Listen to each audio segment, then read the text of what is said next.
And they would not pump their industrial waste into a river. And they would not pump their sewage into rivers. No. They would be horrified because the river is sacred. She was almost crying when I said that. The religion of the Indians seems to be superior to that which came from Europe.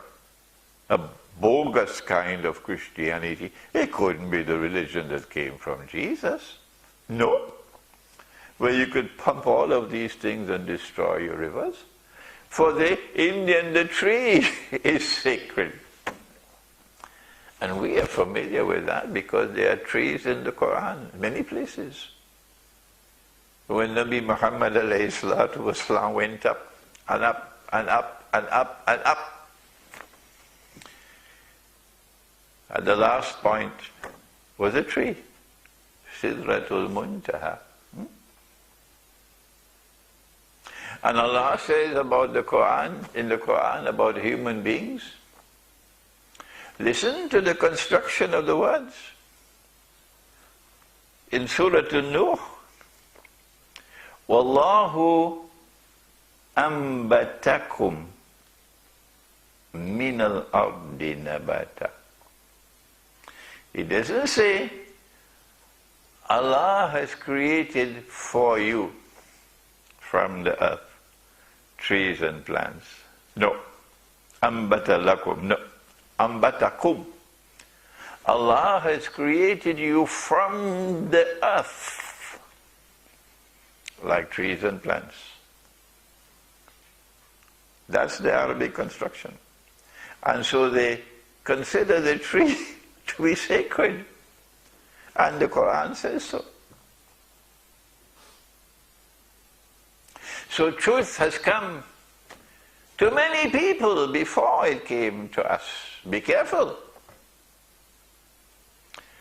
And it is that truth, that universal truth, that eternal truth, which has been coming to mankind for so long before it came in the Qur'an, that will triumph in the end. So are we the only people who are going to be happy at the end of history? So now we have a nexus, a connection between the beginning and the end. That at the end of history, those who have faith in the truth will rejoice.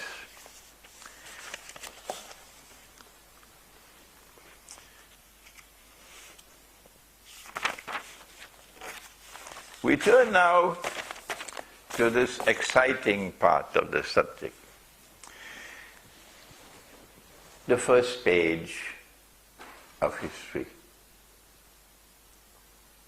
And it's such a pity that we don't have our Orthodox Christian brothers here with us, because it will do them well to hear what the Qur'an has to say about the first page of history. That Allah subhanahu wa ta'ala created the human being from clay, from dust, from mud. He says so. And then having done that, وَنَفَخْتُ فِيهِ مِنْ رُوحِي وَنَفَخْتُ فِيهِ مِنْ رُوحِي وَنَفَخْتُ فِيهِ مِنْ رُوحِي. That's what it says. That's what it says. And I, this is first person now, I, first person singular, وَنَفَخْتُ, first person singular. Otherwise Allah says, we did this, we did that, but here He says, I did it. So watch out when He says, I did it. وَنَفَخْتُ, and I breathed it into him from my ruh. Oh, I breathed it into him of my ruh. My ruh is divine. And I am breathing something divine into him.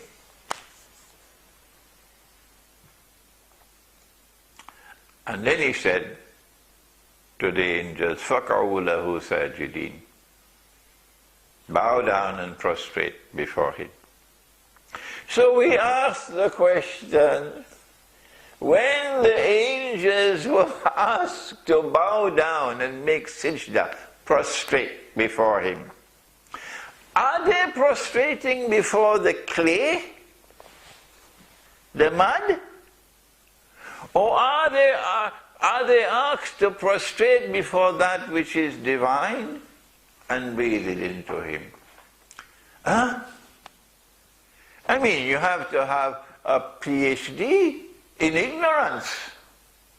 That's what he had, Iblis.